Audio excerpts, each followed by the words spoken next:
Hi Gemini, welcome to Sweet Tea Astrology and Tarot. My name is Erica. I'm so happy that you found my channel.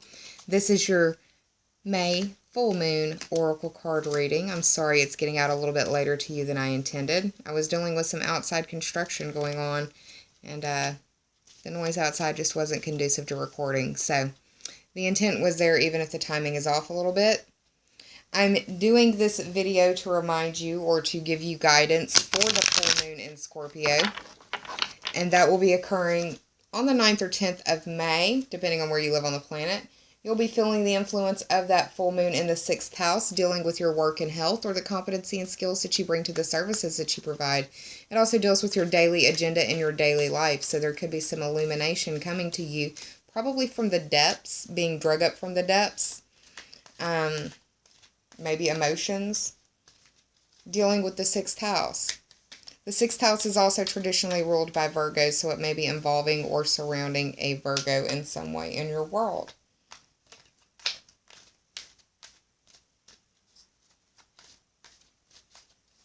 I am going to pull for you a card from the Sage Goddess Gemstone Oracle deck. I'm also going to pull from the Magical Messages from the Fairies Oracle deck by Doreen Virtue. And finally, I'm going to pull from my Healing, Meditation, and Relaxation Oracle deck. I got that deck at a secondhand store, so I don't have an artist or an author to give credit to, but I do send loving energy out for the people who put their time into it. So, let me cut this Sage Goddess Gemstone Oracle deck card for y'all.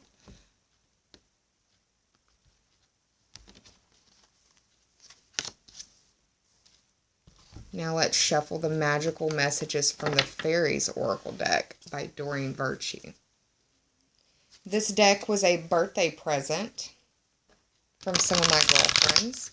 So ladies, thank you. And if you're watching, shout out. I told you I would use it.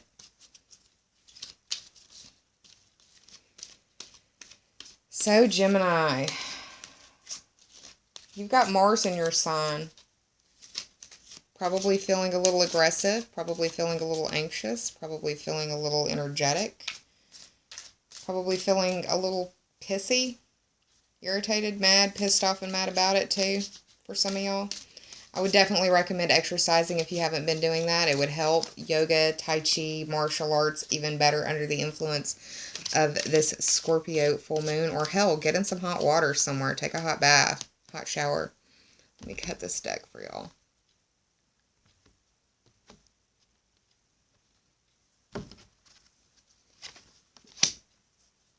There's your Fairy Oracle card. And finally, Meditation, Healing, and Relaxation deck.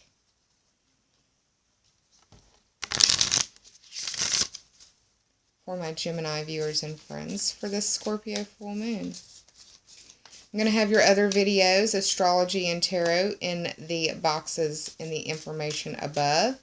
Also going to have the full May playlist linked at the very back side of this video. So if you've missed anything, look it up there. It'll be there. I'm trying to restructure the way that I'm doing my videos because I've got a little bit of time out from school right now.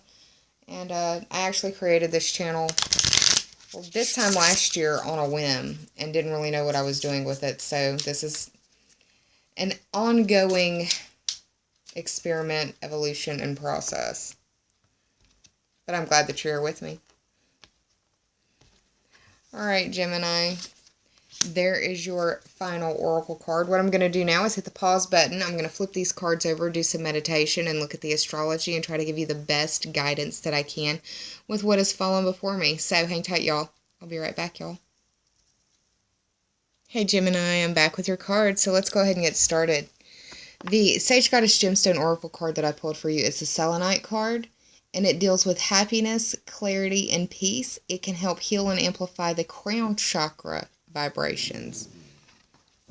Sorry if you hear my little Zoe dog in the background growling. She is a Rottweiler trapped in a Jack Russell Terrier mix's body. She loves her mama and she knows that I need to feel protected. So, whatever. She's not ever gone through a more emotional dog support therapy training or anything, but she might as well have the daggum best. She's pretty awesome. She lets me know whenever she hears anything and after surviving that house fire, I like to know whatever's going on around me. Anyways, enough about me and my damn dog. This is about y'all. So, the selenite card. Dealing with the crown chakra, which I think of instantly about spirituality. And for me, astrologically looking at your notes, two different things. You've got Neptune doing a long transit through the 10th house. Neptune dissolves. Neptune deals with illusion, imagination, also possibly addiction. The 10th house I think of through the lens of William Shakespeare, because he said all the world is a stage. And the 10th house is the stage that you approach the world on, and it's how the world knows you through your career, your status, and your reputation. Also in your dealings with authority figures in your world, people that you answer to personally, people in your life like authority figures, but also authorities in their field like a doctor, a teacher, a lawyer, professor, an expert. The second thing that I thought of is the sun being in the 12th house. With the sun being in the 12th house, you maybe are having a very difficult time sleeping. Whenever the sun is transiting through the 12th house or natally placed in the 12th house, I see that as someone who deals with insomnia or has a hard time sleeping or a hard time staying asleep, lots of waking up interruptions, that sort of stuff. With the sun transiting through the 12th, that's the very first thing I think of. But also another thing, highlighting the idea, the ideas, the home, the house, astrologically, of spiritual matters, but also dealing with secrets. And this can be secret enemies. This can be secrets that you keep from yourself through repression, secrets that are kept from you, secrets that you keep from others. This is your self-undoing. This is repression. This is karma. This is limitation. This is subconscious. This is dream state. But the 12th house is also a very spiritual house, because it's that veil. Between the 12th and the first house, that's that veil, and the thinning of the veil happens there, in my opinion. The selenite card reads, selenite is the great stone of happiness. It brings clear vision, clairvoyance, and peace. It connects you to the consciousness of your higher self, and you have pulled this card because you need a dose of greater good. Wait, no. You need a dose of joy and a reminder to see the greater good. Sorry, y'all. You need a dose of joy and to see the greater good. Meditate with selenite to surround yourself with white light, tranquility, and high vibrations. Have you ever heard the term or the phrase, your vibe attracts your tribe? It's the truth. People who are more positive and more happy tend to attract and be around more positive and more happy people. And those who are more negative and less positive tend to run with those same types of people. Your vibe attracts your tribe. Watch your vibe, y'all. And thoughts become things. That's another thing.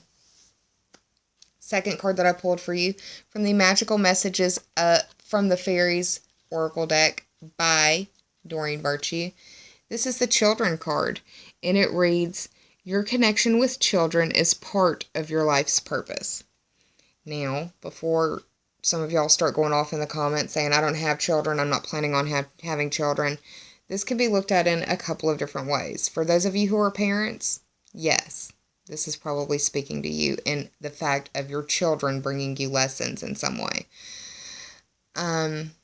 Or joy. Not saying that they wouldn't, but you get what I hope you get what I'm saying. I am a parent. But this could also speak to the fact of you needing to be a parent to your inner child. It may be the resolution or the healing of childhood trauma. This full moon may be illuminating that.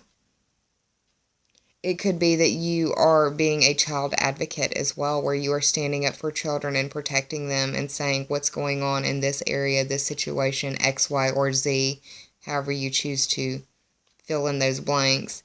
Standing up for children is always a good thing, as long as you're doing it legally. The fairies love and trust childlike spirits, childlike energy. And it's because of their pure faith and their pure motives. That's why the fairies are drawn to children. So, if you're wanting the fairies to come play in your world, you should embody the spirit of a child, be more play-like, to encourage the fairies to come out and play in your world. This card also could be that you have a connection to a rainbow child or a crystal child or an indigo child. If you don't know what those terms mean, look them up. I have found that sort of stuff runs in families. That there are abilities that are either not spoken about or not acknowledged or hidden for whatever reason, and so there's a breakdown in communication on that end. But in my opinion, those abilities are familially linked, and that's my personal opinion. This could also be, for some of my viewers, very small percentage of you. It could be that you have a child in heaven who is sending you love. And still yet again, for a small percentage of you, pregnancy and fertility energy is surrounding you now. Uh-oh.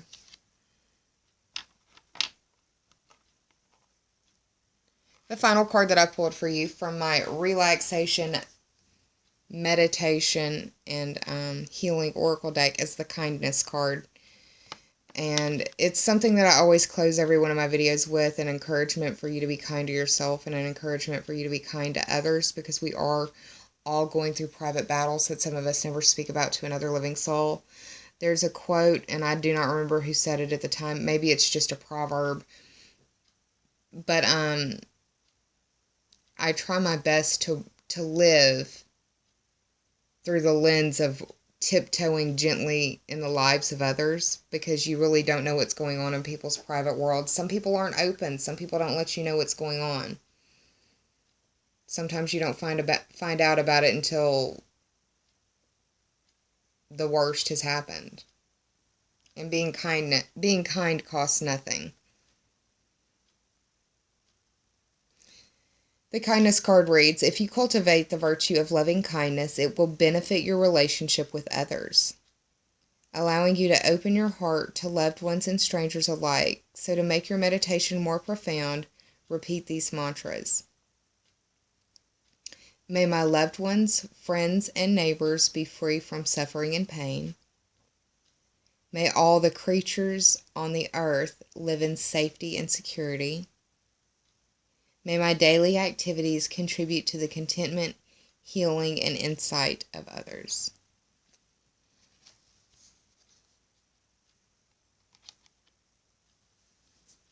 Well, Gemini, I hope you enjoyed this reading, because that's what I've got for you for the full moon. It looks like it's going to be some healing. It looks like it may be coming intuitively, and it may be that you are realizing that there are parts of you that need a Band-Aid that you never knew needed a Band-Aid. I do hope that you're well, and I am sending you a lot of love.